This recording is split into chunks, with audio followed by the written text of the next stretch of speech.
আমার মামলার যারা আয়ু ছিল বলেন তো, এই কয়েকদিন আগে আমার মামলা সব খারিজ হয়ে গেছে। আদালত কর্তৃক প্রমাণিত যে আমি নির্দোষ, আমার কোনো দোষ নেই। তাহলে বিনা কারণে মামলার আয়ু থেকে যারা পালিয়েছে 2 বোন মিলে ওনাদের পর্যন্ত এই মামলা শুনলাম, একেবারে পর্যন্ত টপ টু বটম যারা জড়িত। এই মিথ্যা মামলা দিয়ে আমাকে 3টা বছর নষ্ট করে দিলেন জীবন থেকে। কথা বলেন না কেন? শুধু আমাকেই তো শেষ করেননি, আমার পরিবারটা, আমার 2টা মেয়ে, স্ত্রী, মা, বাবা, আরো আমার হিতাকাঙ্ক্ষী যারা, এ মানুষগুলোকেও কষ্ট দিয়েছেন। এসে কোরআনের জন্য আমাকে যারা ভালোবাসত সবাই কষ্ট পেয়েছে 3 বছর। তাহলে এই কাজটা যারা করলেন, আপনি তো সাক্ষী একটা জোগাড় করতে পারেননি। যাদের নাম দিয়েছিলেন সাক্ষীতে, আগস্টের 5 তারিখের পরে তারা বলছে ওগুলো সাক্ষী না, আমরা দেব না, আমরা মানি না। টাকা পেয়েছিলেন, টাকা খেয়ে শোধ। সাক্ষী তারা তো দিল না, মামলা খারিজ হয়ে গেল। এমনকি ওই দিন আমি দেখেছি, আমি আদালতে নিচে দাঁড়িয়েছিলাম, জজ সাহেব এগুলো দেখার পরে বলছে কি দেখে বিচার করবো, তো কোনো মাল নেই, যা সব খারিজ করে দিলাম। মনে মনে বলছিলাম যে স্যার, এই 3 বছর তো মামলা আপনার কাছে ছিল, তখন তো বলেননি মাল নেই, হঠাৎ করে এখন বলছেন যে মাল নেই। উনি এই কথাই আমাকে বলতো, হুজুর কিছু করার নেই, হাত বাঁধা ছিল। কথা বলছেন এখন? এতদিন পর্যন্ত হাত বাঁধা ছিল, এই জন্য কিছুই বলতে পারি না। এখন হাত খোলা আছে, যা আসবে এরকম কিছু পাইলে আমি খারিজ করে দেব। ওই দিন আমাদের একবারে 9 জনকে মামলা থেকে অব্যাহত দিয়ে দিয়েছে। আমরা চাই এদেশে শুধু একটা হাত খোলা ছিল, আর বাকি সব হাত বাঁধা ছিল।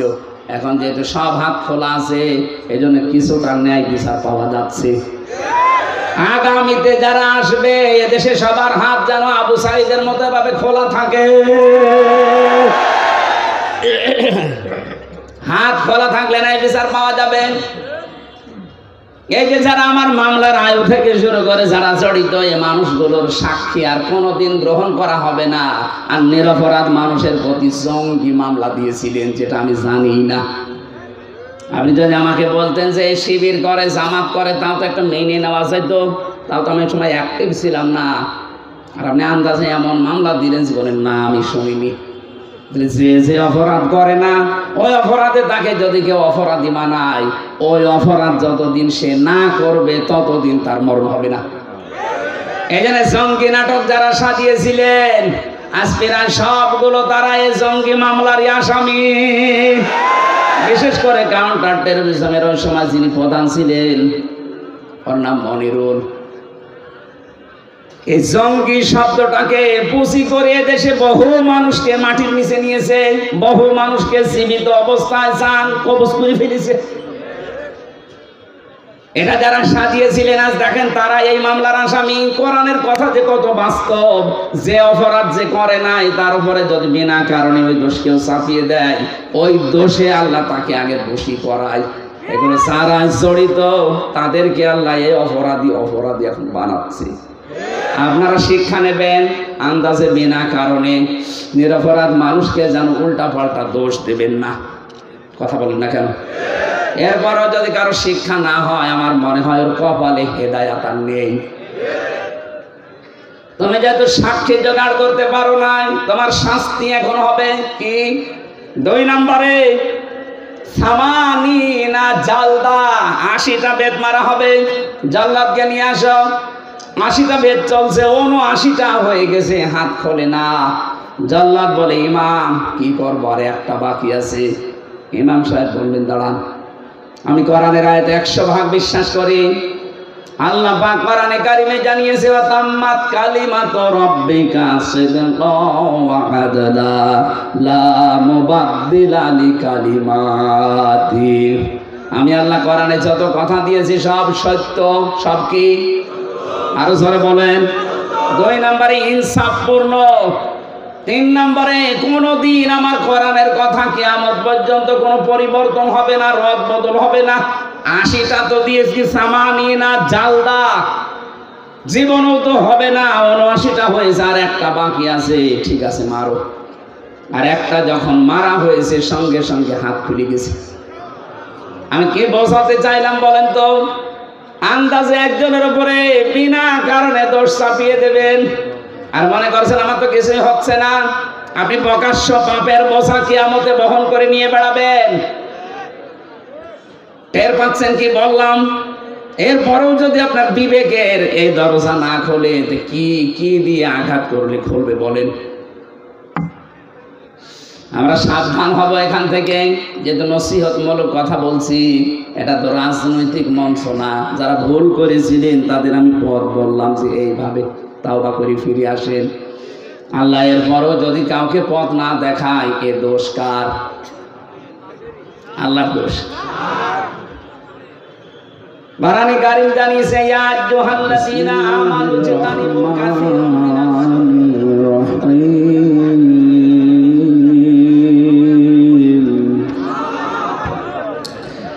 يا أيها الذين آمنوا اركعوا واسجدوا واعبدوا ربكم وافعلوا الخير لعلكم تفلحون صدقت يا ربنا اللهم صل على سيدنا مولانا محمد وعلى آل سيدنا مولانا আলহামদুলিল্লাহ। কথা বলবেন না।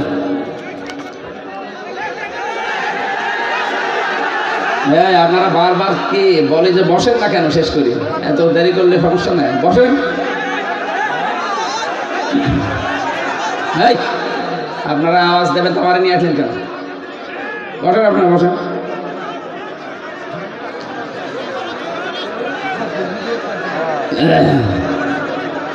সিরাজগঞ্জ জেলার বেলকুচি থানার অন্তর্গত বাউড়া কেন্দ্রীয় জামে মসজিদ প্রাঙ্গণে 2 দিন ব্যাপী 26তম ঐতিহাসিক তাফসীরুল কোরআন মাহফিলের সমাপনী রজনী। স্বনামধন্য সভাপতি, মাহফিলে উপস্থিত আছেন আমাদের অভিভাবক অধ্যক্ষ মাওলানা আলী আলম, আতালাল্লাহু উমরাহু ওয়া বারাকাল্লাহু ফি হায়াতি। উপস্থিত আছেন অন্যান্য নেতৃবৃন্দ, বিভিন্ন রাজনৈতিক দলের নেতা কর্মী, সামনে বসা মুসলমান ভাইরা, পর্দার আড়ালের সম্মানিত মা এবং বোনেরা। আসার সময় দেখলাম প্রশাসনের ভাইরা।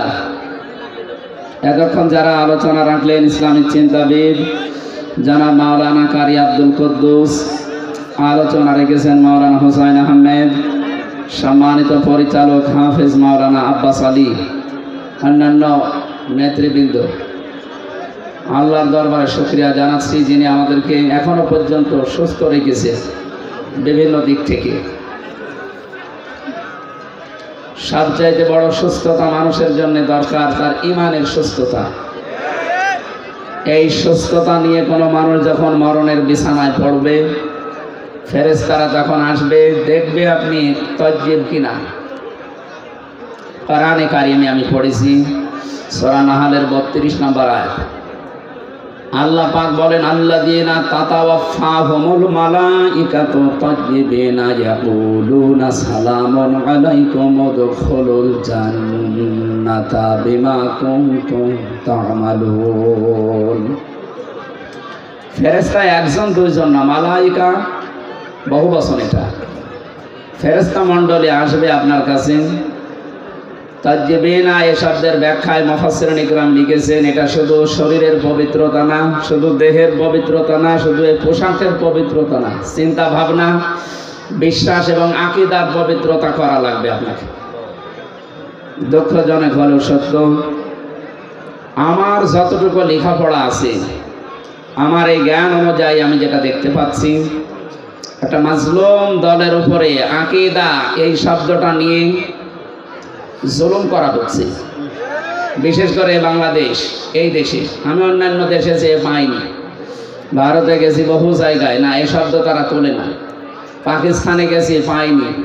বিশ্বের অন্যান্য যত মুসলিম অমুসলিম দেশ আছে, অনেকগুলো দেশে আল্লাহ আমাকে নিয়েছি। এই শব্দটা বাংলাদেশে কারা করাচ্ছে, কেন করাচ্ছে আমি জানি না।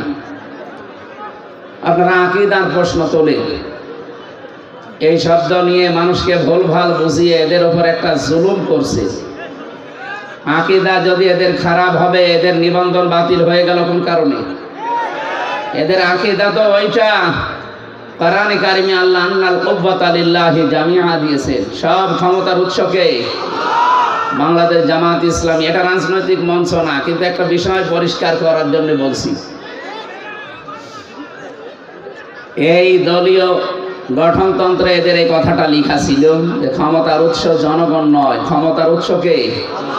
এ কারণে জালেমরা তাদের নিবন্ধন বাতিল করে দিয়েছিল বিভিন্ন ক্রস দেখিয়ে। এটা যেহেতু জামাত ইসলামীর কথা না, এই কথাটা কার বলেন তো?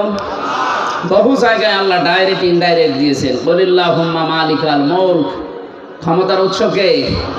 বারবার এ শব্দ বলছি কেন? কারণ এ দেশে এখনো পর্যন্ত অনেক মানুষের আকীদা, চিন্তা ধারা, বিশ্বাস ক্ষমতার উৎস আল্লাহ নয়, ক্ষমতার উৎস জনগণ। অথচ এটা যে একটা শিরিক, হয়তো জেনে করছে, না হয় না জেনে করছে। যারা জেনে না জেনে করছেন, এখনই আপনার এই বিশ্বাস পাল্টাবেন, নয়তো আপনি শিরিক করলে মুশরিক হয়ে মারা যাবেন। কথা বুঝতেছেন? আল্লাহ যেটা পারে ওইটা অন্য কেউ পারে, এই বিশ্বাস করার নাম শিরিক। আর শিরিক যারা করে তারা মুশরিক। আপনি আমার সামনে নামাজ পড়ে, রোজা রেখে, হজ করে এসে, দান সাদকা করে, মসজিদের সভাপতি হয়ে জেনে হোক না জেনে হোক এই শিরিক করার মাধ্যমে জাহান্নামী হয়ে যাবেন না, এটা আমরা হতে দেব না। যাদের আকীদা এইটা ছিল না, ক্ষমতার উৎস জনগণ, এটা যারা বিশ্বাস করতো না, যারা বিশ্বাস করতো ক্ষমতার উৎস আল্লাহ, তাদেরকে যারা নিষিদ্ধ করেছিল, মাত্র 5 দিনের ব্যবধানে আল্লাহ নিজে তাদেরকে নিষিদ্ধ করে দিয়েছে। তাদের একটা অঙ্গকে নিষিদ্ধ করা হয়েছে। তাদের এই অঙ্গ নিষিদ্ধ হওয়ার পেছনে 100 কারণ আছে। তাদেরকে বৈধতা দেওয়ার জন্য আজ যারা লাফাচ্ছেন, বিভিন্ন দরদ মাখা কথা বলছেন, আপনি একটা কারণ দেখাতে পারবেন যে তাদেরকে বৈধতা দেওয়া যায় না? আমার এই মোবাইলে আছে 100টা কারণ আমি দেখাতে পারবো। নিম্ন কারণ হচ্ছে তারা 100 মেয়েকে ধর্ষণ করার পরে মিষ্টি বিলিয়েছে। যাদেরকে নিষিদ্ধ করা হয়েছে এইটা তাদের জীবনে আছে না? এই কথা বলেন না কেন? যে 100টা মেয়েকে জাহাঙ্গীরনগর বিশ্ববিদ্যালয়ে ধর্ষণ করা হয়, ওগুলো হয় আমার মেয়ে না আমার বোন? এই কথা বলেন না কেন? এটা সর্বনিম্নটা গেল, বড়টা কোনটা? বড়টা তারা মুসলমান মনে করে, শিবির মনে করে বিশ্বজিৎকে মেরে ফেলেছে। আমার সাথে 3 বছর এক ঘরে ছিল সেই ছেলেটা, শাওন। আমি বললাম, ভাই আপনি এই কাজ করলেন কি করে? ও কিছু বলে নাই? হ্যাঁ বলেছিল। পরে আমরা যখন কোপ দিচ্ছিলাম, আমাকে বলেছে যে কিসের শিবির? আমি তো হাফ হাতাই না, আমি ফুল হাতা। তারপরে ওরে আমরা ছাড়ি নাই। ফুল হাতা বোঝেন? আমি আগে বুঝতাম না, ওই দিন ওর কথা শুনে বুঝলাম যে ফুল হাতা কি। আমাদের যিনি জেলার ছিল দেবদুলাল, যখনই আসতো মানুষ সব দাঁড়িয়ে বলতো ফুল হাতা আসতেছে। আমরা যেহেতু ওখানে 100 জনের প্রায় 96 ভাগই, 100 জনের মনে হয় 96 জন আমার মুসলমান ছিলাম, বাকি 4 জন 5 জন হয়তো অন্যান্য ধর্মের ছিল। অন্য ধর্মে যারা আছে তারা তো আর হাফ হাতা না ফুল হাতা? হাফ হাতা, তারা ফুল হাতা। বলেন তো, যারা ফুল হাতাকেও ছেড়ে দেয় না, শিবির মনে করে মেরে ফেলে, সেই জায়গায় তাদের অপরাধ আর কোথায় পৌঁছাবে? মানুষ হত্যা করলে 5টা অপরাধ আল্লাহ নিজে বলেন, আমা ইয়াকতুল মুমিনা মুতাআম্মিদান ফাজাযাউহু জাহান্নাম। প্রথম পুরস্কারই আল্লাহ তাকে দেবে জাহান্নামে। সুতরাং জুলাই আগস্টের গণহত্যার সাথে যারা জড়িত, তারা তো 1টা 2টা না, 3732 জন মানুষ মেরে ফেলেছে। কোনো কারণ দেখাতে পারবেন না যাদের এই কারণে মারলাম, না, বিনা কারণে। আদালত কর্তৃক কোনো বিচারালয় কর্তৃক কোনো ফাঁসির রায় হয়েছিল এই 3732 জনের পক্ষে? না। কেন আপনি মেরে ফেললেন?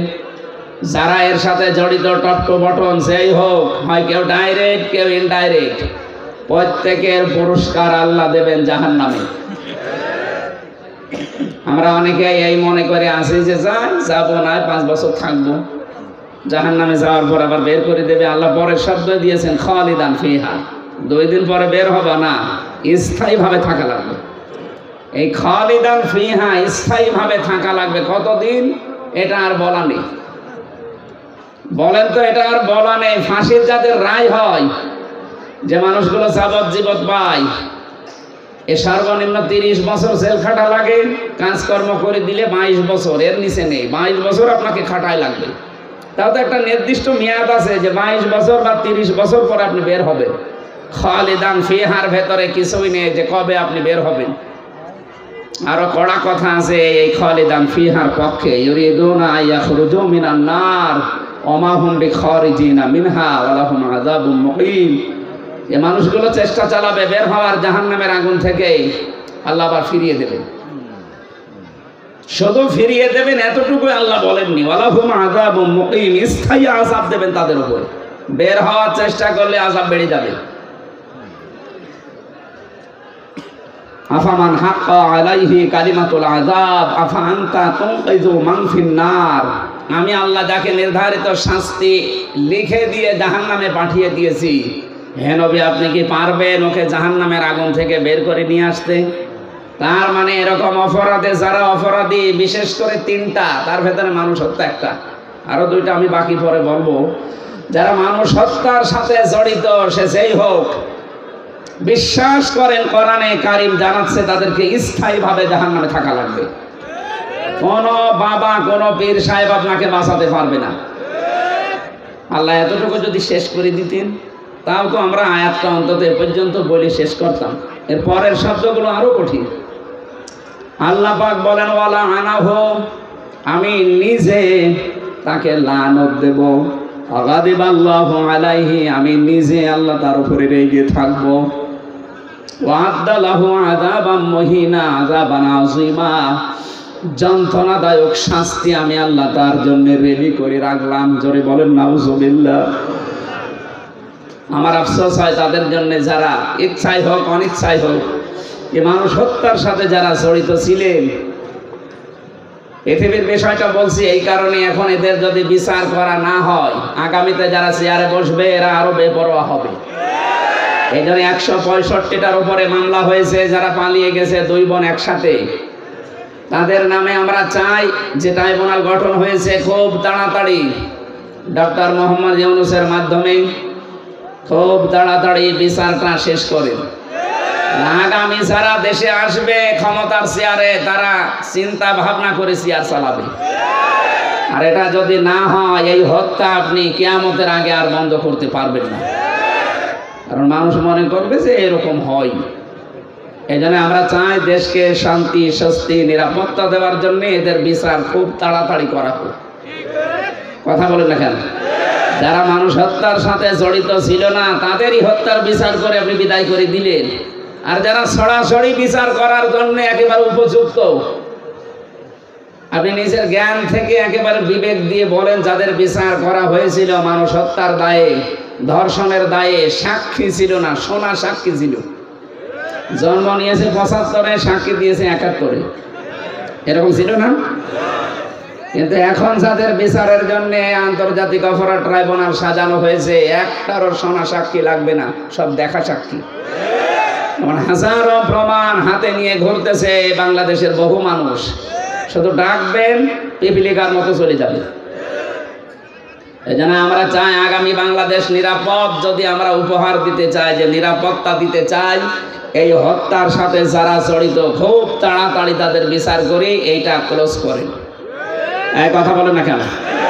আগামী কিয়ামত পর্যন্ত এই দেশে আর বিনা কারণে কাউকে কেউ হত্যা করার জন্য সাহস পাবে না। আমার প্রথম শব্দ ছিল, এ কোরআনে কারিমের মাহফিলে যারা আমরা এসেছি, আজকে কষ্ট স্বীকার করে যারা বসে আছি, অবশ্যই কিছু নিয়ে আজকে যাব। তেলাওয়াতকৃত আয়াতে অনেক তথ্য আছে, আমরা চিন্তা ভাবনা করে তাফসীর আকারে কথা বলবো ইনশাআল্লাহ। সুতরাং যে মানুষগুলো এগুলোর সাথে জড়িত ছিলেন, আপনারা যদি তাওবা করতে চান, হত্যার যে শাস্তি আছে এই শাস্তি আপনাকে পাওয়া লাগবে। কি অনেকে এখন দেখছি বিভিন্ন দেশে বিভিন্ন জায়গায় যে তাওবা করছে, বলছে আস্তাগফিরুল্লাহ, ভুল হয়ে গেছে, আমাদের আবার ফিরিয়ে নিয়ে আসেন, আমরা এবার একেবারে ভালো হয়ে যাব। আমার মনে হচ্ছে কিয়ামত কায়েম হয়ে গেছে, কিয়ামতের ময়দানে কিছু মানুষ এই কথা বলবে, লাআল্লি আমালু সালিহান ফিমা তারাক্তু কাল্লা। আল্লাহ পাক বলেন ওই সময় আমাকে বলবে, মাবুদ আমাদেরকে আরেকটু সময় দাও, এবার যদি দুনিয়ায় যেতে পারি একেবারে ভালো মানুষ হয়ে যাব। আল্লাহ বলেন কাল্লা, কখনো না। ইন্নাহা কাইলুন, এটা তো তোর কথার কথা, এরকম বহু কথা এই 15.5 বছরে বলেছিলি। এখন যারা বলছেন আমাদেরকে ফিরিয়ে নিয়ে আসেন, আমরা ভালো হয়ে যাব, এই কথা যে আপনারা বলবেন এটা 1500 বছর আগে কোরআন জানিয়েছে। সুতরাং আপনার মুখের কথার কোনো বিশ্বাস নেই। আমরা চাই যে যে অপরাধের সাথে জড়িত তার শাস্তি হয়ে সে পবিত্র হোক।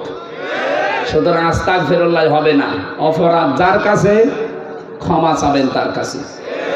আর এর নিয়ম হচ্ছে যার যে অপরাধ করে ক্ষতি করেছেন ওই ক্ষতিপূরণ তাকে দেবেন, তার কাছে একেবারে বিনম্র হয়ে মাপ চাবেন। সে যদি মন থেকে ক্ষমা করে দেয় আপনি এদেশের বৈধ নাগরিক, নয়তো আপনাকে বৈধতা দেওয়ার বুদ্ধি আমাদের কাছে নেই। সাহাবী একজন এসেছে, মহিলা ডাক দিয়ে বলে, হে রাসূল আমি জেনা করেছি, আপনি আমাকে মুক্ত করেন। নবীজি বলেন এই কথা কাউকে বলবা না, যাও। ও আবার সামনে এসে বলে, হে রাসূল আমি জেনা করেছি। নবীজি বললেন এই কথা কাউকে বলবা না, যাও। ও আবার সামনে এসে বলে, হে রাসূল আমি জেনা করেছি, আপনি আমাকে মুক্ত করেন, এই পাপ থেকে আমি মুক্তি পেতে চাই। কারণ আমি কোরআনের আয়াত জানি, ওয়াল্লাযীনা লা ইয়াদউনা মা'আল্লাহি ইলাহান আখারা ইলা আখির আয়াত। সূরা ফুরকানের 68 নম্বর আয়াতের প্রথম অংশে আছে, পৃথিবীতে যারা 3টা অপরাধ করবে এদের শাস্তি আল্লাহ ডবল করে দেবে। 1 নম্বরে আল্লাহকে যারা ডাকে, পাশাপাশি অন্য কাউকে যারা ডাকে। এই কোন দিকে তাকাচ্ছেন? এদিকে তাকিয়ে থাকেন, আমি কিন্তু একটু পরে জিজ্ঞাসা করবো আপনাকে। যে 3টা পাপের শাস্তি আল্লাহ ডবল বললেন, ইদাফ লাহুল আযাব ইয়াউমাল কিয়ামা, কিয়ামতে আল্লাহ ডবল করে শাস্তি দেবেন। তার প্রথম পাপ আল্লাহকে ডাকে, মা আল্লাহি ইলাহান আখার, অন্য কাউকে তার সাথে জুড়ে দেয়। আর এটা বাংলাদেশে বেশি, যদিও রাজশাহী, খুলনা এ সমস্ত বিভাগগুলোতে এখন অত জোরার অভাবে শুরু হয়নি, এগুলো চট্টগ্রাম, সিলেট বিভাগে চলছে। ওরা দেখবেন আল্লাহকে ডাকে কিছুক্ষণ, এরপরে আলী বাবা, শাহ আলী বাবা, কেল্লা বাবা, ফতে বাবা। কোথায় পেয়েছেন আপনি? কিসের ফতে বাবা? রাসূলুল্লাহর নামেও জিকির করা জায়েজ নেই, নবীজির নামে শুধু দরুদ পড়া জায়েজ আছে, জিকির করা জায়েজ আছে কার নামে? আরো জোরে বলেন, ওয়ালিল্লাহিল আসমাউল হুসনা ফাদউহু বিহা ওয়াযারুল্লাযীনা ইলহিদুনা ফি আসমাই। সূরা আরাফের 180 নম্বর আয়াতের প্রথম অংশে আছে, আমার অনেক নাম আছে সুন্দর সুন্দর, যে নামে পারো ডাকো, কিন্তু সাবধান আমার নামকে ইলহাদ করবা না, পরিবর্তন করে দিবা না, আমার নামকে উলট পালট করে ডাকবা না। এই ঘোষণা কার? এটা রেকর্ড হচ্ছে, সারা দেশে কালকে যাবে। আমি সবাইকে সামনে নিয়ে বলছি, আজকে থেকে আল্লাহর সাথে অন্য কাউকে আপনি আর ডাকবেন না, সে যেই হোক। এতে যত বড় সুন্নি হোক, আপনাকে যদি বুঝ দেয় যে না এ বাবার মাধ্যমে ইসলাম পেয়েছি এই জন্য টাকা লাগবে, কিসের বাবা? এ পৃথিবীতে ইসলাম এসেছে যার মাধ্যমে আমাদের নবী মুহাম্মদ রাসূলুল্লাহ, তার নামেও তো জিকির করা জায়েজ নেই। আর আপনার বাবা, কোরআনে কারিমে আল্লাহ নিজে জানালেন, আল্লাহর সাথে অন্য কাউকে যদি কেউ ডাকে তার শাস্তি হবে কয়টা? আরো জোরে। সুতরাং আমার যে তাহেরি ভাইয়ের মতো যেন আল্লাহ আল্লাহ করার পরে কেল্লা বাবা, ফতে বাবা জীবনও ডাকবেন না, ভ্রান্ত ধারণায় আছে তারা। এখন যদি বলেন ওনারা আয়াত পড়েনি, আয়াত তো আমিও পড়েছি, উনি এইভাবে যদি বুঝতেন যে মাআল্লাহি ইলাহান আখারা, আল্লাহর সাথে অন্য কাউকে যারা ডাকবে তাদের শাস্তি হবে ডবল। যদি বানিয়ে বলি যারা আলেম আছে বলেন তো। দ্বিতীয় নম্বর তো এতক্ষণ বললাম যে মানুষ হত্যা করলে তার শাস্তি ডবল হয়। 3 নম্বরে ওয়ালা ইয়াজনুন, জেনা করা যাবে না। জেনা আছে না নেই দেশে? এখন এই যে যারা ধরা পড়ছে এগুলোর প্রকাশ্য ভিডিও অডিও জেনা সব প্রকাশ পেয়ে যাচ্ছে। আপনি চিন্তা করেন 80 বছর 85 বছর বয়স, তার হাতের জেনা মুখের জেনা, বাকিটা নাই বললাম। কোথায় নেমেছে তার চরিত্র বলেন তো? জেনা থেকে বাঁচার জন্য একটা ঔষধ বলছি, যেহেতু সবার জীবনে যৌবন আছে, আসতে পারে এরকম। আল্লাহ পাক নিজেই 2টা ঔষধ দিয়েছেন, আজকে থেকে আপনি প্রয়োগ করবেন।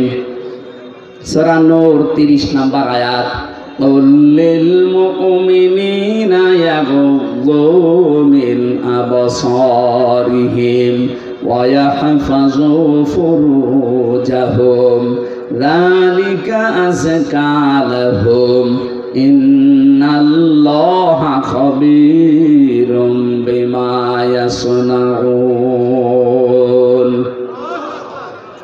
আমি যুবক মানুষ, আমি সহ যত মানুষ এখানে আছি, এই শাস্তি কিন্তু ডবল হবে যদি জেনা আপনার জীবনে থাকে।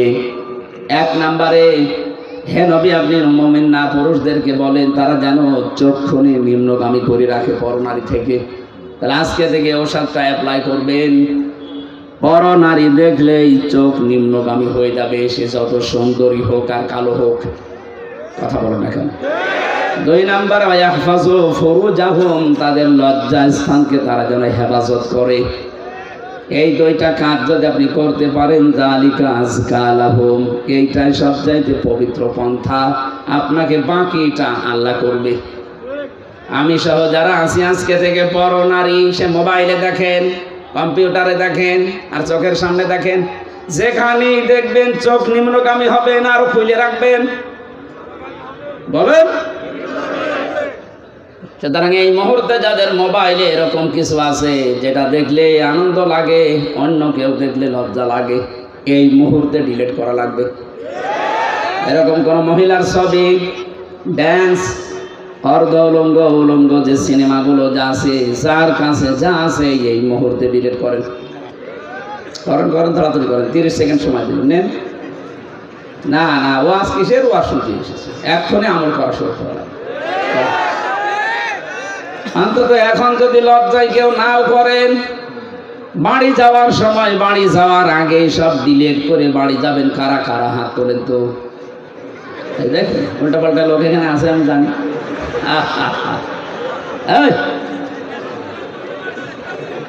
যারা আছে বাড়ি যাওয়ার আগে এগুলো শেষ করে যাবে। জেনা থেকে বাঁচা এটা আল্লাহর রহমত ছাড়া সম্ভব না, বিশেষ করে আমাদের যে জামানা চলছে এখন, তো প্রত্যেকটা জায়গা জেনা দিয়ে পরিপূর্ণ করে দিয়েছে। বিশেষ করে 15.5 বছরে যা করেছিল, কথা বলে ঠিক কিনা?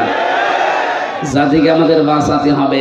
আমি বলছিলাম, মেয়েটা ডাক দিয়ে বলে, হে রাসূল, আমি যেহেতু জেনা করে ফেলেছি, এখান থেকে যদি মুক্তি পেতে হয় তাহলে যে শাস্তি আছে আল্লাহর কোরআনের, ওইটা প্রয়োগ করেন। ওই শাস্তি যদি হয়ে যায়, দুনিয়াতে কোনো অপরাধের শাস্তি যদি হয়, ওই শাস্তির জন্য আল্লাহ কিয়ামতে আর বিচার সাজাবেন না। শেষ। আপনি যদি আজ চুরি করেছেন, যদি হাত কেটে দেওয়া হয়, তাহলে কিয়ামতে এই বিচার আল্লাহ করবে না। মানুষ হত্যা করেছেন, দুনিয়ায় যদি আপনাকেও মেরে ফেলা হয় বা দিয়ত দিয়ে যদি আপনি পার পেয়ে যান, তাহলে আপনাকে কিয়ামতের দিন আল্লাহ আর বিচার করবে না। জেনা করেছেন, বিচার হয়ে যাক, কিয়ামতে আল্লাহ এই বিচার আর করবে না। তাহলে আমার প্রশ্ন হচ্ছে, যারা 15.5 বছরে জুলুম, অত্যাচার, নির্যাতন, গুম, খুন, আয়না ঘরের সাথে যারা জড়িত, তারা এই অপরাধগুলো যদি মাফ করাতে চান, যার কাছে অপরাধ করেছেন তার কাছে স্বীকার করে ওর ক্ষতিপূরণ দিয়ে দেন। আমি কথা বোঝাতে পেরেছি? আপনি আয়না ঘরে রেখেছিলেন যাদেরকে, তাদের কাছে যে বলেন যে তোমার বিশাল ক্ষতি করে দিলাম। এই যে ব্যারিস্টার আরমান, আমার আজমি সহ আমি 14 বছরের মানুষ ওখানে দেখেছি আছে, কেউ 5 বছর 7 বছর 8 বছর 10 বছর 14 বছর পড়ে আছে। এত বড় বড় নখ হয়ে গেছে, চুল দাড়ি গোপ, মনে হচ্ছে কেউ জঙ্গল থেকে বেরিয়ে আসতেছে। রিমান্ডে যখন আমার মাটির নিচে নিয়ে যেত কিছু মানুষকে দেখেছি এই নখ দিয়ে খুশিয়ে খুশিয়ে ওই দেওয়ালের সাথে মাটির নিচে লিখে রেখেছে, ভাই যদি কেউ বাইরে যেতে পারেন এই নাম্বারে জানাবেন যে আমি বেঁচে আছি। আমি টের পাচ্ছি একটা মানুষ 10 বছর 14 বছর জানে না যে কোন বছর চলছে, জানে না এটা যে কি মাস তাও তার জানা নেই, কি বার তাও জানে না, কয়টা বাজে তা তো জানে না। অথচ তার মাথার উপর দিয়ে গাড়ি ঘোড়া চলছে, মানুষ চলছে, হালকা আওয়াজ পাওয়া যেত। এই ছেলে এখানে কি করেন, কি ইয়ার কি মারা নাকি? আচ্ছা দেন না, দেন এখান থেকে যান, জানেন যান। আবার দাঁড়িয়ে আছে কোন কারণে? যান এখানে যান, হ্যাঁ কথা বলা যাবে। কি কঠিন ভয়ঙ্কর পরিস্থিতি শুনলে আপনাদের ভয় লাগে। আর আমরা নিজে ফেস হয়েছিলাম মাত্র 10 দিন, আমি তাই পাগল হয়ে গেছি। আর একটা মানুষ 14 বছর আছে। আর আপনি এখন এই সমস্ত জিনিসের সাথে যারা জড়িত ছিল ওরা যদি বলে আস্তাগফিরুল্লাহ, আপনি কি আল্লাহর কাছে দোষ করেছেন? আপনি দোষ করেছেন যার কাছে। এরকম বহু মানুষ এই 15 বছর আপনার কারণে ব্যবসা করতে পারে নাই। হ্যাঁ কথা বলেন না কেন? এই 15টা বছর আপনি চাঁদাবাজি করেছেন, তার অর্থনীতি নষ্ট করে দিয়েছেন। বহু মানুষকে 15 বছর তার জায়গা মতো উঠতে দেননি।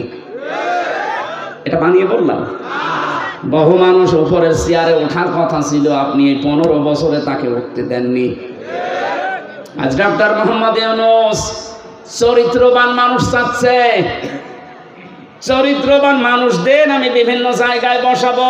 আজ আমরা দিতে পারছি না, কারণ 15.5 বছরের চরিত্রবান মানুষ যেখানে উঠবে ওই চেয়ারগুলোকে চরিত্রহীন মানুষ দিয়ে ভর্তি করে রেখেছিলেন। মানুষগুলোকে তো উঠতে দেননি, এরা জায়গা মতো যাবে কি করে? এদের যে বিশাল ক্ষতি করে দিলেন 15.5 বছরে। এখন কাবার গিলাফ ধরেও যদি বলেন আস্তাগফিরুল্লাহ, জীবনও মাফ হবে না। মাফ হওয়ার একটা পদ্ধতি আছে, যে মানুষগুলোর ক্ষতি করে দিলেন জীবনের, এদের এই জীবনের ক্ষতিপূরণ দেওয়া লাগবে। আমি আশা করছি আমার কথার ইঙ্গিতে আপনি বুঝেছেন যে কি ক্ষমা কি করে চাওয়া লাগে। অপরাধ করেছেন একজনের কাছে আর মাফ চাচ্ছেন আপনি আর একজনের কাছে। এক ওসি পেয়েছিলাম জেলখানায়, আমার বলছে হুজুর দেখেন তো আমার তওবাটা কেমন করে হয়ে গেল।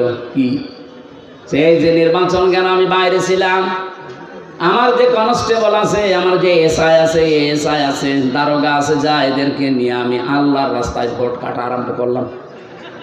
রাত 12টার পর থেকে কোরআন শরীফ আমার সামনে, এইভাবে উনি আমার সাথে দেখা করতে এই তাওবা শোনাচ্ছে যে আমি তাওবা করেছি, আমারটা কি হয়েছে। রাত 12:30টার পর থেকে আমরা আরম্ভ করলাম ফজরের আগ পর্যন্ত আল্লাহর নামে ভোট কাটতে কাটতে ফজরের আজান দিয়ে দিল। সব কমপ্লিট করে বাক্স জায়গা মতো পাঠিয়ে দিলাম। এবার গোসল করলাম, ওযু করলাম, 2 রাকাত নফল নামাজ পড়ে বললাম আস্তাগফিরুল্লাহ। হুজুর আমার এই তাওবা হয়েছে না। আপনি তো আল্লাহর কাছে দোষ করেননি, আপনি দোষ করেছেন হামজার কাছে। এ মানুষটাকে এমপি বানাতে 3.5 লাখ থেকে 4 লাখ হামজার রায় লাগে। কথা বলছেন এটা? আর আপনি একা একা সব রায় দিয়ে দিলেন। আপনি যার জন্য দিয়েছিলেন সে তো পালিয়েছে, কিন্তু আপনার কি হবে? সবচাইতে ভয়ঙ্কর কথা হচ্ছে আপনার এই 15.5 বছরের ভেতরে যারা ভোট দিতে পারে না এমন অনেক মানুষ মারা গেছে, তাদের কাছে আপনি মাফ চাবেন কি করে? এটা সবচাইতে ভয়ঙ্কর কথা। বেশি আছে যারা বাড়িতে বাড়িতে গিয়ে বললেন যে আপনার ভোট আমি দিয়েছিলাম, আপনি কিছু মনে করেন না, অন্তত একটা ভোট দিতে পারেননি, 10,000 করে টাকা দেবো, তাও তো সে মাফ করে দিতে পারে। কিন্তু যারা মরে গেল কব্বরে আছে তাদের কাছে আপনি মাফ চাবেন কি করে বলেন? এইটা বিশাল ক্ষতি করে ফেললেন, এই ক্ষতিপূরণ আপনি কিভাবে তুলবেন বলেন তো? এরকম ক্ষতি দেশে অনেকের হয়নি। মাপ নাই চাওয়া যায় জীবিত মানুষের কাছে, মরে গেছে মাপ চাবেন কি করে? কি করলেন বলেন আপনি, এখন নিজের কি ক্ষতি করলেন? এরকম ক্ষতি যেন সামনে কেউ আর না করেন। অনেকে এরকম ক্ষতি করার জন্য মশানে বসে আছে যে দাঁড়ান, থালা হাতে আগে পায়। এই জন্যই তো বিচার ব্যবস্থায় যারা আছে শক্ত হওয়ার জন্য আহ্বান জানাচ্ছি। এমন বিচার করবেন আন্তর্জাতিক অপরাধ ট্রাইব্যুনালে, কিয়ামতের আগে যেন কেউ আটকে ওঠে মানুষ, তাছাড়া এটা বন্ধ হবে না। কথা বুঝতেছেন? আমার কথার সারাংশ এই মেয়েটা যেমন অপরাধ করার পরে, অনুশোচনা করার পরে বিচার নিজে নিয়ে এরপরে মারা গেছে, তার তওবা কবুল হয়েছে। আমরা চাই 15.5 বছরে যে অপরাধ করেছে, আপনি তো জানেন কি করেছে। আপনার কলমের খোঁচায় কত মানুষের উপরে চেয়ারে উঠতে পারে না, এর নিচে নেমে গেছে। তা কি ক্ষতি করে দিলেন বলেন? অথচ আপনি জানতেন যে সব যোগ্যতা আছে। বিশ্ববিদ্যালয়ে যারা ফার্স্ট ক্লাস ফার্স্ট হয় তাদেরকে শিক্ষক হিসাবে রেখে দেয়, শুধু আপনার কলমের কারণে হয় না। এই যে বিশাল ক্ষতি সারা দেশে যারাই দায়িত্বে ছিল 1628টা চেয়ারে, এগুলো সব জালেম। বিশেষ করে 1628টা চেয়ারে যারা ছিল এগুলোর প্রত্যেকটা জালেম। আর কিয়ামতে এদের বিরুদ্ধে মামলা দেবে আল্লাহ নিজে, কারণ জালেমের বিরুদ্ধে মামলা হামজার না। আমিরে জামাত বলছে আমরা সত্যিকারের অপরাধীদের শাস্তি চাই, উনি সাধারণ ক্ষমা ঘোষণা করিস করুক। আমরা যদি কিছু নাও বলি, জালেমদের বিরুদ্ধে মামলা সরাসরি দেবে কে? ইন্নামাস সাবিলু আলাল্লাযিনা ইয়াজলিমুনা নাস, সূরা শূরা 42 নম্বর আয়াত। আল্লাহ বলেন আমি নিজে জালেমদের বিরুদ্ধে মামলা দেব। এই কথাটা কত ভয়ঙ্কর টের পাচ্ছেন? যিনি বিচারপতি তিনি মামলার বাদী। এই জন্য আপনার জন্য আফসোস করা ছাড়া আমাদের আর কিছু করার নেই। আপনার জন্য ক্ষমা চাইলেও ক্ষমা হবে না, কারণ জালেমদেরকে আল্লাহ হেদায়েত দিচ্ছে না, দেবেও না। আল্লাহু লা ইয়াহদিল কওমাজ জালিমিন। ইয়াহদি এটা মুজারি, বর্তমান ভবিষ্যৎ, প্রেজেন্ট ফিউচার। এই জন্য জালেমদের জন্য আফসোস, সামনে যেন কেউ আবার জালেম না হয়ে যায়। কথা বলো না কেন? আমরা দেখতে পাচ্ছি বাংলাদেশে এখনো বুঝে হোক না বুঝে হোক, আবেগে হোক আর যেভাবে হোক, অনেকেই জালেম হওয়ার জন্য চেষ্টায় আছে। না, আপনি জালেম হবেন না, মাজলুম হন। মাজলুম হলে অসুবিধা নেই, কিন্তু জালেম হলে খবর আছে, আল্লাহর মামলার আসামি হয়ে যাবে, জান্নাত হারাম আপনার জন্য। চিন্তা চেতনার পবিত্রতা দরকার আমাদের। আমি তাজ্জিবিন শব্দ থেকে এসেছিলাম। আজ যাদের সবচাইতে বড় পবিত্র তাদের বিশ্বাস আকীদার, তাদের উপরে আপনি এই শব্দটাকে পুরা উল্টিয়ে বলছেন আপনার আকীদা খারাপ। এটা একটা জুলুম তাদের উপরে। এই কথা বললেন না কেন? তাদের আকীদা যদি খারাপ হবে, যে মানুষগুলোকে আপনি বিদায় করলেন, এদের প্রত্যেকের কাছে এই অফার ছিল যে আপনি শুধু দলটা ছেড়ে দেন, তাহলে আপনার ফাঁসির রশি গলায় থাকবে না, ফুলের রশি আসবে। ওরা বলেছিল না, যে আকীদায় আছি ইয়াকুলুনা তাজ্জিবিনা সালামুন আলাইকুম উদখুলুল জান্নাহ, এটা আমরা দেখতে পাচ্ছি, সুতরাং না, জীবনেও পাল্টাবো না। এই কারণে তাদের ফুলের মালা থেকে ফাঁসির মালা পর্যন্ত চলে এসেছে। নিজের আকীদা বিশ্বাস তারা পাল্টায় না। আর আপনি জীবনে কোনোদিন ফাঁসির রশি দেখেননি, ফতোয়া দিয়ে যাচ্ছেন আপনার আকীদা খারাপ। আকীদা খারাপ হলে তারা এখনো বেঁচে থাকতো আমাদের মাঝে। এই কথা বলেন না কেন? রাজার হালে থাকতো। কোরআনের পাখি শহীদ আল্লামা দেলাওয়ার হোসাইন সাইদি রহমতুল্লাহ আলাইহি, এই ময়দানে তিনি 24 বছর এসেছিলেন একাধারে। আমি ছেলের এই 3 বছরের মাত্র একদিন তার সাথে ছিলাম। তার কাছে বহু অফার এসেছিল, আমার ভালোভাবে চেনি না। ওনার মানে অনেক কিছুই তো দুর্বল হয়ে গেছে। আমি যখন কাছে গিয়ে বলতাম, হুজুর আমার চেনেন, আমি হামজা। ওই যে বাশার আলামিন হামজা, তার মানে ওনার ছেলে শামীম সাইদি, মাসুদ সাইদি ভাই, কয়েকজনের নাম বলতো, যে এখন বাইরে এরা কথা বলছে, বাশার ভাই, আলামিন ভাই, হামজা ভাই। হামজা ওই দিন আমাকে 10 মিনিট কথা বলেছিলেন। তিনি কয়েকটা কথা বলেছিলেন ওই দিন, আমার এখন মনে পড়ছে। ওনাকে অফার দেওয়া হয়েছিল, শুধু আপনি এই যে আকীদা খারাপ যাদের বলেন, এই দলটা শুধু ছেড়ে দেন, আপনি নিজে একটা দল করেন, নিজে একটা দল করে আপনি নিজেই সভাপতি হয়ে যান।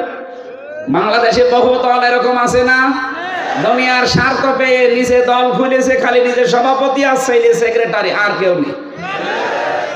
আমি বানিয়ে বললাম? এদেশে বহু দল এরকম আছে, শুধু নিজে সভাপতি আর ছেলে সেক্রেটারি। বাংলাদেশের একটা লোক নেই।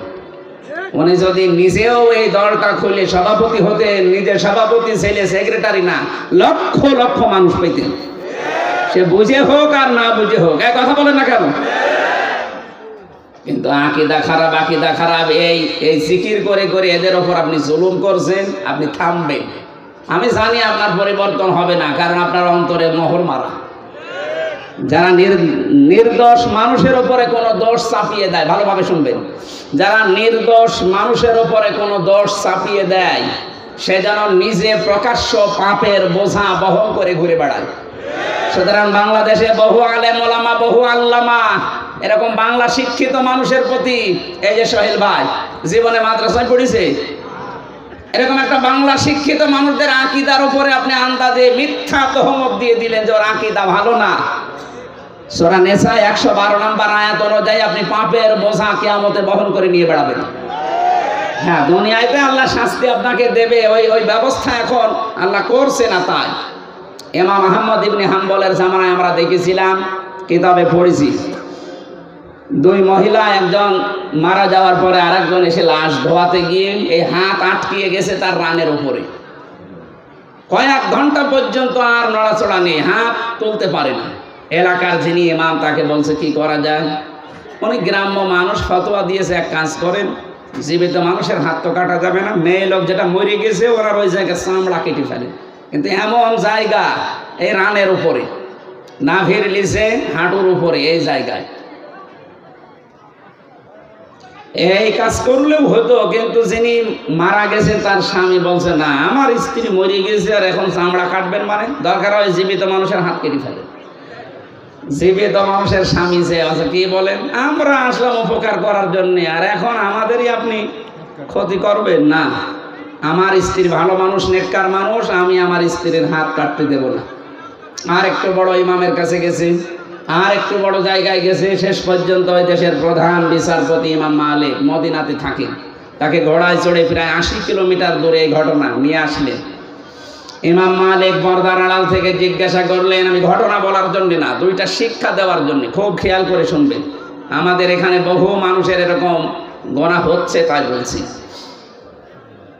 ইমাম মালিক জিজ্ঞাসা করলেন, মেয়ে কি করিস বলো? মেয়েটা বলেন, ইমাম আমি কিচ্ছু করি নাই, আপনি আমাকে বাঁচান।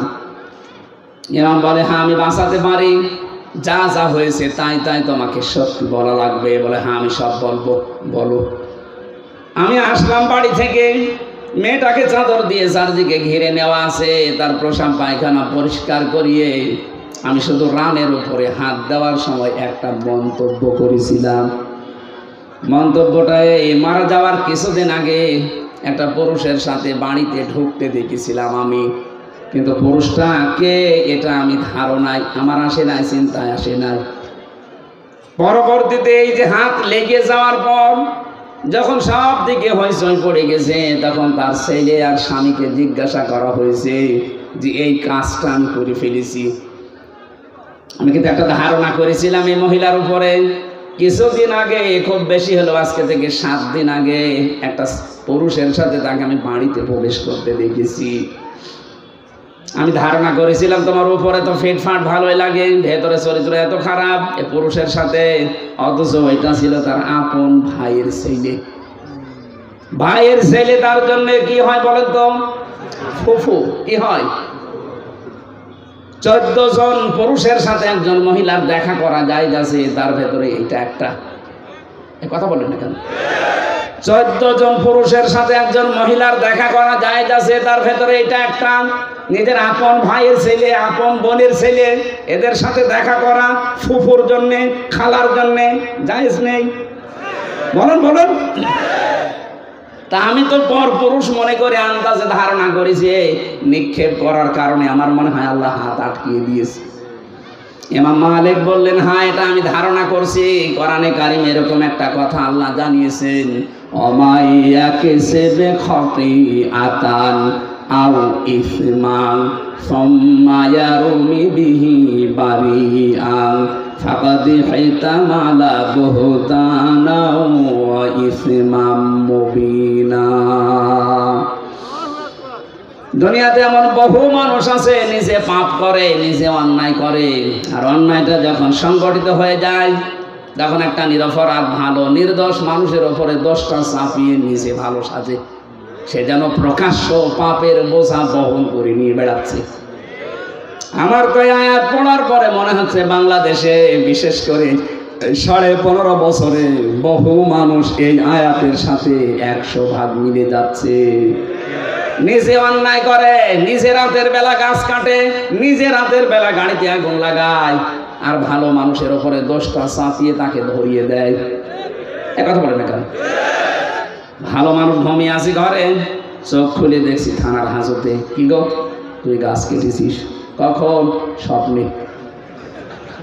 কথা বলছে এটা হয়েছে না বানিয়ে বললাম? কখন কাটলাম? আমি তো ঘরে ঘুমিয়েছিলাম, ওই ঘুমের ভেতরে স্বপ্নে। এদের মামলা ওরকম স্বপ্নের মামলা, গায়েবী মামলা। এক একজনের নামে 300, 500, 550 পর্যন্ত মামলা দেখেছি। সত্যি মামলা হলে 5টার বেশি তো দিতে পারে না। 550 মামলা কিভাবে দিলে? ওই স্বপ্নে। কি করিয়েছেন বলেন তো আপনি? 3 বছরে বহু মানুষ আমাকে এসে বলছে, হুজুর আমার মামলা 313টা। মনে আছে বদরের সাহাবীদের উনি পুজিয়ে ফেলেছেন। ইমাম মালিক ডাক দিয়ে বললেন, আল্লাহর বান্দি, তুমি যে অপরাধ করেছো, এই যে আন্দাজে একটা নিরপরাধ মানুষের উপরে এটা নিক্ষেপ করার কারণে তুমি পাপের বোঝা বহন করে এখন নিয়ে বেড়াচ্ছ। আল্লাহ আটকিয়েছে এই কারণে। হ্যাঁ, তোমাকে মুক্তি দিতে পারি, 2টা শর্ত মানা লাগবে। কোরআনে কারীম জানাচ্ছে, ওয়াল্লাযীনা ইয়ারমুনাল মুহসানাতি সুম্মা লাম ইয়াতু বিআরবা'তি শুহাদা ফাজলিদুহুম 80 জালদান 80 জালদাতান ওয়া লা তাকবালু লাহুম শাহাদাতান আবাদা ওয়া উলাইকা হুমুল ফাসিকুন। সূরা নূরের 4 নম্বর আয়াতে আল্লাহ 2টা তথ্য দিয়েছেন। আল্লাযীনা ইয়ারমুনাল মুহসানাত, যারা নেককার সতী সাধবী নারীর উপরে জেনার তহমত লাগায়, অপবাদ দেয় ব্যভিচারের, সুম্মা লাম ইয়াতু বিআরবা'তি শুহাদা, 4 জন সাক্ষী জোগাড় করতে পারে না। আল্লাহ বলেন, ফাজলিদুহুম 80 জালদা, তাদের প্রথম শাস্তি 80টা বেত মারা লাগবে। 2 নম্বরে ওয়ালা তাকবালু লাহুম শাহাদাতান আবাদা, কখনো তাদের সাক্ষী আর এই দুনিয়ায় গ্রহণ করা হবে না। তুমি যেহেতু অপরাধ করে ফেলেছো, বিনা কারণে একটা নিরপরাধ নেককার মহিলার উপরে জেনার এই তহমত লাগিয়েছো ধারণার মাধ্যমে, সুতরাং তোমাকে 2টা, 1 নম্বরে 4 জন সাক্ষী জোগাড় করা লাগবে। কোথায় পাবে? সাক্ষী আছে? নেই। এটা যখন নেই তোমার 2য় নম্বর। 1ম নম্বর, সাক্ষী যখন নেই তাহলে এই শাস্তি পাওয়া লাগবে। আর দুনিয়ায় যতদিন বেঁচে আছো কোনোদিন তোমার সাক্ষী গ্রহণ করা হবে না। বাংলাদেশে আয়াতটা যদি সংসদে কায়েম থাকতো, আল্লাহর কসম এদেশের বহু মিথ্যা মামলা এমনি মিটে যেত, কারণ সাক্ষী জোগাড় করতে পারতেন না। 2 নম্বরে, যারা সাক্ষী ঠিক পর্যন্ত দিতে পারবে না, এই মানুষগুলোর কোনোদিন তাদের পক্ষে আর সাক্ষী দেওয়া বৈধ নেই, জায়েজ নেই। তাদের সাক্ষী আর গ্রহণ করা হতো। আমার মামলার যারা আয়ু ছিল বলেন তো, এই কয়েকদিন আগে আমার মামলা সব খারিজ হয়ে গেছে। আদালত কর্তৃক প্রমাণিত যে আমি নির্দোষ, আমার কোনো দোষ নেই। তাহলে বিনা কারণে মামলার আয়ু থেকে যারা পালিয়েছে 2 বোন মিলে, ওনাদের পর্যন্ত এই মামলা শুনলাম একেবারে পর্যন্ত টপ টু বটম। যারা জড়িত এই মিথ্যা মামলা দিয়ে আমাকে 3টা বছর নষ্ট করে দিলেন জীবন থেকে। কথা বলেন না কেন? শুধু আমাকেই তো শেষ করেননি, আমার পরিবারটা, আমার 2টা মেয়ে, স্ত্রী, মা, বাবা, আরো আমার হিতাকাঙ্ক্ষী যারা, এই মানুষগুলোকেও কষ্ট দিয়েছেন। এসে কোরআনের জন্য আমাকে যারা ভালোবাসতো সবাই কষ্ট পেয়েছে 3 বছর। তাহলে এই কাজটা যারা করলেন, আপনি তো সাক্ষী একটা জোগাড় করতে পারেননি। যাদের নাম দিয়েছিলেন সাক্ষীতে, আগস্টের 5 তারিখের পরে তারা বলছে ওগুলো সাক্ষী না, আমরা দেব না, আমরা মানি না। টাকা পেয়েছিলেন, টাকা খেয়ে শোধ। সাক্ষী তারা তো দিল না, মামলা খারিজ হয়ে গেল। এমনকি ওই দিন আমি দেখেছি, আমি আদালতে নিচে দাঁড়িয়েছিলাম, জজ সাহেব এগুলো দেখার পরে বলছে কি দেখে বিচার করবো, তো কোনো মাল নেই, যান সব খারিজ করে দিলাম। মনে মনে বলছিলাম যে স্যার, এই 3 বছর তো মামলা আপনার কাছে ছিল, তখন তো বলেননি মাল নেই, হঠাৎ করে এখন বলছেন যে মাল নেই। উনি এই কথাই আমাকে বলতো, হুজুর কিছু করার নেই, হাত বাঁধা ছিল। কথা বলছেন এখন, এতদিন পর্যন্ত হাত বাঁধা ছিল, এই জন্য কিছুই বলতে পারি না। এখন হাত খোলা আছে, যা আসবে এরকম কিছু পাইলে আমি খারিজ করে দেব। ওই দিন আমাদের একবারে 9 জনকে মামলা থেকে অব্যাহত দিয়ে দিয়েছে। আমরা চাই এদেশে শুধু একটা হাত খোলা ছিল, আর বাকি সব হাত বাঁধা ছিল। এখন যেহেতু সব হাত খোলা আছে, এই জন্য কিছুটা ন্যায় বিচার পাওয়া যাচ্ছে। আগামীতে যারা আসবে, এদেশে সবার হাত যেন আবু সাঈদের মতো ভাবে খোলা থাকে। হাত খোলা থাকলে ন্যায় বিচার পাওয়া যাবে। এই যে যারা আমার মামলার আয়ু থেকে শুরু করে যারা জড়িত, এই মানুষগুলোর সাক্ষী আর কোনোদিন গ্রহণ করা হবে না। আর নিরপরাধ মানুষের প্রতি জঙ্গি মামলা দিয়েছিলেন, যেটা আমি জানি না। আপনি যদি আমাকে বলতেন যে এই শিবির করে, জামাত করে, তাও তো একটা মেনে নেওয়া যেত, তাও তো আমি সময় অ্যাক্টিভ ছিলাম না। আর আপনি আন্দাজে এমন মামলা দিলেন যে বলেন না আমি শুনিনি। যে যে অপরাধ করে না, ওই অপরাধে তাকে যদি কেউ অপরাধী মানায়, ওই অপরাধ যতদিন সে না করবে ততদিন তার মরণ হবে না। এই জন্য জঙ্গি নাটক যারা সাজিয়েছিলেন, আজ প্রায় সবগুলো তারা এই জঙ্গি মামলারই আসামি। বিশেষ করে কাউন্টার টেরোরিজমের ওই সময় যিনি প্রধান ছিলেন, ওর নাম মনিরুল। এই জঙ্গি শব্দটাকে পুঁজি করে দেশে বহু মানুষকে মাটির নিচে নিয়েছে, বহু মানুষকে জীবিত অবস্থায় চান কবজ করে ফেলেছে। এটা যারা সাজিয়েছিলেন, আজ দেখেন তারা এই মামলার আসামি। কোরআনের কথা যে কত বাস্তব, যে অপরাধ যে করে নাই তার উপরে যদি বিনা কারণে ওই দোষ কেউ চাপিয়ে দেয়, ওই দোষে আল্লাহ তাকে আগে দোষী করায়। এগুলো যারা জড়িত তাদেরকে আল্লাহ এই অপরাধী এখন বানাচ্ছে। আপনারা শিক্ষা নেবেন, আন্দাজে বিনা কারণে নিরপরাধ মানুষকে যেন উল্টা পাল্টা দোষ দেবেন না। কথা বলেন না কেন? এরপরও যদি কারো শিক্ষা না হয়, আমার মনে হয় ওর কপালে হেদায়াত আর নেই। তুমি যেহেতু সাক্ষী জোগাড় করতে পারো নাই, তোমার শাস্তি এখন হবে কি? 2 নম্বরে সামানিনা জালদা, 80টা বেত মারা হবে। জাল্লাদকে নিয়ে আসো। 80টা বেত চলছে, 79টা হয়ে গেছে, হাত খোলে না। জাল্লাদ বলে ইমাম কি করবো, আর একটা বাকি আছে। ইমাম সাহেব বললেন দাঁড়ান, আমি কোরআনের আয়াতে 100% বিশ্বাস করি। আল্লাহ পাক কোরআনে কারিমে জানিয়েছে, ওয়া তাম্মাত কালিমাতু রাব্বিকা সিদকাও ওয়া আদলা লা মুবাদদিলা লিকালিমাতি। আমি আল্লাহ কোরআনে যত কথা দিয়েছি সব সত্য। সব কি? আরো জোরে বলেন। 2 নম্বরে ইনসাফপূর্ণ। 3 নম্বরে কোনদিন আমার কোরআনের কথা কিয়ামত পর্যন্ত কোনো পরিবর্তন হবে না, রদ বদল হবে না। 80টা তো দিয়েছি, সামানিনা জালদা, জীবনও তো হবে না। 79টা হয়েছে, আর একটা বাকি আছে। ঠিক আছে মারো। আর একটা যখন মারা হয়েছে, সঙ্গে সঙ্গে হাত খুলে গেছে। আমি কি বোঝাতে চাইলাম বলেন তো? আন্দাজে একজনের উপরে বিনা কারণে দোষ চাপিয়ে দেবেন, আর মনে করছেন আমার তো কিছুই হচ্ছে না। আপনি প্রকাশ্য পাপের বোঝা কিয়ামতে বহন করে নিয়ে বেড়াবেন। টের পাচ্ছেন কি বললাম? এরপরেও যদি আপনার বিবেকের এই দরজা না খোলে, কি দিয়ে আঘাত করলে খুলবে বলেন? আমরা সাবধান হব এখান থেকে। যেহেতু নসিহতমূলক কথা বলছি, এটা তো রাজনৈতিক মঞ্চ না। যারা ভুল করেছিলেন তাদের আমি পথ বললাম যে এইভাবে তাওবা করে ফিরে আসেন। আল্লাহ এরপরও যদি কাউকে পথ না দেখায়, এ দোষ কার? আল্লাহর দোষ। বারানি কারীম জানিয়েছে, ইয়া আইয়ুহাল্লাযীনা আমানু ইজতানিবু কাসীরাম মিনাজ যন্নি বা'দাজ যন্নি ইসমুন ওয়া লা তাজাসসাসু ওয়া লা ইয়াগতাব বা'দুকুম বা'দা। আইয়ুহিব্বু আহাদুকুম আইয়াকুলা লাহমা আখিহি মাইতান ফাকারিহতুমুহু ইলা আখিরি আয়া। হে পৃথিবীর মানুষেরা, যারা ঈমানের দাবি করো তাদেরকে বলছি, আন্দাজে ধারণা করা থেকে বিরত থাকবা।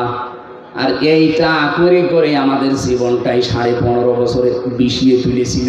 আন্দাজে ধারণা করত, এ ধারণা করা যে গোনার কাজ। তোমরা একে অন্যের পেছনে লেগে থাকবা না, এর কথা ওর কাছে লাগাবা না। এই যে দোষ চর্চা করা, মানুষের পেছনে লেগে থাকা, ফেসবুকে দেখতে পাচ্ছি এটা নিয়ে যুদ্ধ চলছে। এটা বন্ধ হওয়া দরকার। আপনি এমন এমন মানুষের পেছনে আন্দাজে দোষ চর্চা করেন, লেগে থাকেন, জানেন ওই লোকটার ভেতরের অবস্থা জানেন। আন্দাজে একটা মিথ্যা যে ছড়িয়ে দিলেন, আপনার কারণে ওর সম্মান নষ্ট হয়। কথা বলেন না কেন? এটা ফেসবুকে আজ দেখতে পাওয়া যাচ্ছে না? আন্দাজে একজন মানুষের পেছনে এমন লাগা লাগে মনে হয় ও সব জানে, অথচ পেটে বোম মারবে এমন কিছু বলতে পারবে না। আশা করছে এই গোনা থেকে আপনি মুক্ত হবেন এক্ষুনি। সঠিক না জেনে আন্দাজে কোনো কথা বলবেন না। আমি এর আগে কিছু বলে ফেলেছিলাম, আমি তওবা করে নিয়েছি। না, আমি মিথ্যা বলিনি, আমি ভুল তথ্য মিস্টেক হওয়ার কারণে বলে ফেলেছিলাম। তাও আমার নিজের কথা না, আমাকে বলা হয়েছিল, আমি যাচাই না করে বলেছিলাম। এই জন্য যাচাই না করে বললে যে ক্ষতি হয়ে যায়, এটা আমি টের পেয়েছি। এই যে ফারুকের কথাটা বলেছিলাম, এটা আমার কথা না। বগুড়াতে ওই দিন স্টেজে ওঠার আগে কওমি মাদ্রাসা মহাতামিম উনি আমাকে মোটরসাইকেলে নিয়ে যাচ্ছিলেন স্টেজে দিনের বেলা। ওই সময় আমাকে ওঠার আগে বললে যে কিছুক্ষণ আগে ফারুকি কট খেয়েছে আর আসিফ মাহমুদ স্যার ওই জায়গায় ইন হয়েছে। ওনার কথাটা আমি আসলে যাচাই করার সময় পাইনি। ওখানে আর 1.5-2 মিনিট পরে আমি স্টেজে, এই জন্য বলে ফেলেছিলাম এটা ঠিক হয়নি। এরকম আরো যে তথ্যগুলো বিভ্রাটের কারণে, যে যাচাই বাছাই না করে যেগুলো বলেছি ওগুলো আমি জাতির কাছে স্বীকার করছি, ক্ষমা চাচ্ছি। বাকি যেগুলো কোরআন হাদিস থেকে তথ্য দিয়েছি, একটা তথ্য আমার জানা মতে অন্তত ভুল হয়নি। জেনারেল কিছু কথা হয়তো গড়মিল হতে পারে, মিথ্যা না, মিস্টেক হতে পারে। মিথ্যা আমি বলিনি কোনো তথ্য। কোরআনে কারিম তো প্রশ্নই আসে না, হাদিসেরও প্রশ্ন আসে না। জেনারেল যে কথা, বাংলা কথা কিছু বলা হয়, এর ভেতরে হয়তো যাদের কাছে শুনেছি এই মানুষগুলো ওই রকম গ্রহণযোগ্যতা সম্পন্ন মানুষ না। এই জন্য আমি জাতির কাছে এটা রেকর্ড হচ্ছে। ভুল করলে স্বীকার করা এটা দোষের কিছু না। এই কথা বলেন না কেন? এটা আমি কোরআনের পাখির কাছে শেষ শব্দ শুনেছিলাম যে ভুল কিছু করলে স্বীকার করবা, এর দ্বারা সম্মান আরো বাড়বে। কিন্তু আমাদের চরিত্র, বাংলাদেশের মানুষের ভুল করলে স্বীকার করা তো দূরের কথা, আরো বৃদ্ধি বাড়ে। এই কথা বলেন না কেন? এখনো পর্যন্ত যারা এই 5 আগস্টের সাথে জড়িত, এত বড় গণহত্যার সাথে, এখনো অনেকে স্বীকার করতে রাজি না। স্বীকার করেন, আপনি অনুশোচনা করেন, অনুতপ্ত হয়ে বলেন যে না ভুল হয়ে গেছে, শাস্তি যা আছে দেন। তাহলে শাস্তি যা আছে, 165টা মামলা হয়েছে। আমার 2 মামলায় যদি 3 বছর হয়, 165টা মামলা তোমার তো মিথ্যা ছিল, আর আপনার জেনুইন মামলা। কথা বলেন না কেন? ডক্টর ইউনূস কয়েকদিন আগে ঘোষণা দেয়নি যে শুধু 5 আগস্টের বিচার না, 2006 থেকে 28 অক্টোবর থেকে শুরু করে 24-এর 5 আগস্ট পর্যন্ত যা হয়েছে সব বিচার আমরা করব। আর আমরা মামলা আমরা দেখতে পাচ্ছি এইভাবে মামলা হয়েছে। সুতরাং 165টা মামলারও যদি 1.5 বছর করেও শাস্তি হয়, কতদিন হতে পারে আপনি বলেন? আমার মনে হয় আপনি কবরে চলে যাবেন, এরপরে আবার জীবিত হবেন, এরপর আবার কবরে যাবেন। আমি মকিম গাজীকে পেয়েছিলাম জেলখানায়, বললাম ভাই কয় বছর আপনার জেল? বলছে 160 বছর। 160 বছর ওর জেল, ওর হায়াত আছে অতদিন। ও কবরে চলে যাবে না, আবার জীবিত হবে, আবার জেলে যাবে, তারপরও শোধ হবে কিনা আল্লাহ জানে।